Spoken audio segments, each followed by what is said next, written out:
के सभी बुनियादी विद्यालय को चरणबद्ध तरीके से कक्षा 10 तक उच्चकृत किया जाए।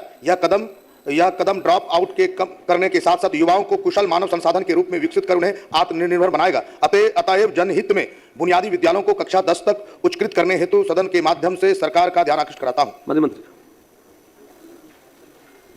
महोदय, वस्तुस्थिति यह है कि राज्य सरकार द्वारा यह नीतिगत निर्णय लिया गया था कि माध्यमिक विद्यालय विभिन्न पंचायतों में उच्च माध्यमिक विद्यालय की स्थापना की जाएगी। इस हेतु संकल्प संख्या 1021 दिनांक 7/7/13 निर्गत किया गया। इसके आलोक में माध्यमिक विद्यालय विभिन्न पंचायतों में उत्क्रमित उच्च माध्यमिक विद्यालय एवं नव स्थापित उच्च माध्यमिक विद्यालयों की स्थापना की गई।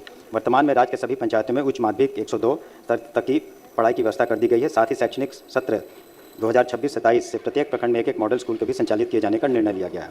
राज्य सरकार की संकल्पित है कि सभी छात्र छात्राओं को उच्च माध्यमिक स्तर तक की शिक्षा उपलब्ध कराई जाए।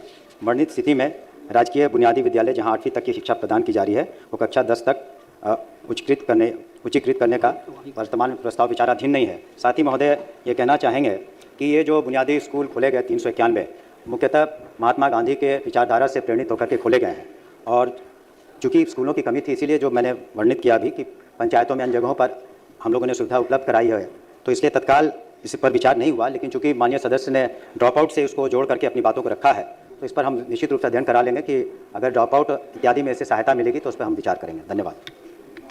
महोदय, ये स्कूल गुरुकुल परंपरा पर आधारित स्कूल है जिससे बच्चे स्वावलंबी बनेंगे, आत्मनिर्भर बच्चे बनेंगे।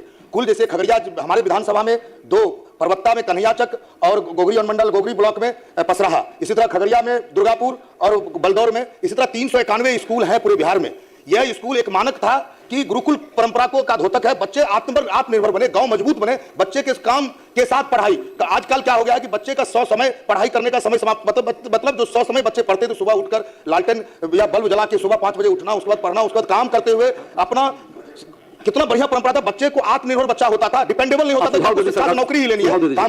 हम इसलिए माननीय मंत्री जी से अनुरोध करेंगे ये गुरुकुल परंपरा को हम लोग पुनः जीवित कर सकते हैं। और जिस तरह से आबादी बढ़ी है उनमें लोगों को लगता है नौकरी ही मेरा जीवन है, नौकरी नहीं मिलेगा तो हम कुछ नहीं कर पाएंगे। लेकिन बच्चे को जब रसरी आवत जाते सिल पर प्रतिष्ठान, जब बच्चे के ब्रेन में अगर ये रहेगा कि काम करने से भी रोजगार हो सकता है, हम खेती कर सकते हैं, आधुनिक खेती कर सकते हैं, हम बढ़ई का काम कर सकते हैं, हम ये काम कर सकते हैं। और जिस तरह बच्चों को इसमें एक सुझाव है सर, जैसे आजकल हम लोग ट्रांसपोर्ट में बच्चे क्या करते हैं, हेलमेट नहीं पहनते हैं, बेसिक ज्ञान नहीं है कि हमको क्या संविधान क्या कहता है। एक बच्चे से कि बेसिक जो ज्ञान है संविधान का, बेसिक कैसे आप आगे बढ़ सकते हैं, इसका अगर हम लोग जोड़ दें तो निश्चित रूप से बच्चे के बचपन से ही जब ये ब्रेन में घिसाएगा कि ये काम करना चाहिए, ये काम करना चाहिए, तो निश्चित रूप से बच्चे हमारे अनुशासन में भी रहेंगे और बच्चे नौकरी पर डिपेंडेबल नहीं रहेंगे, बच्चे काम कर भी आगे बढ़ सकते हैं। यही हमारा मंत्री जी का सुझाव है।